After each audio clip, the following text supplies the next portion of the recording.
Greetings, comrades. We're back with a little bit more capital for you. Today we are finally finishing chapter 25 with the last section, section 5F, titled Ireland. So we're still talking about the agricultural population in Marx's time. And here, when we're specifically looking at Ireland, we are talking about the famine of 1846, which killed over 1 million of the poorest people in that nation. A lot of this is focused on the depopulation of Ireland at that time. In the year 1841, there were about 8.2 million people there. 10 years later, 1851, we're looking at 6.6 million. And a decade after that, in 1861, the population was down to 5.8 million.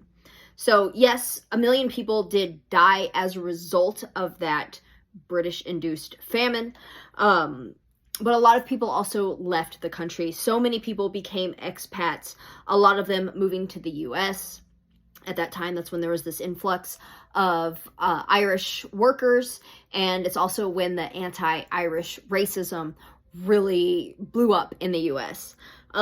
But so during this time, there was a loss of over 120,000 farms. We're talking small farms owned and tended by like individual families or small groups of people. This massive loss of farms led to the formation of larger farms. So a small number of landlords basically swallowed up all of the area, becoming land magnates and switching these farms more from growing of vegetables to like pastures and growing up, raising of cattle rather than growing vegetables, which led to a decrease in crop yield. So the larger land holdings led to a concentration of rent.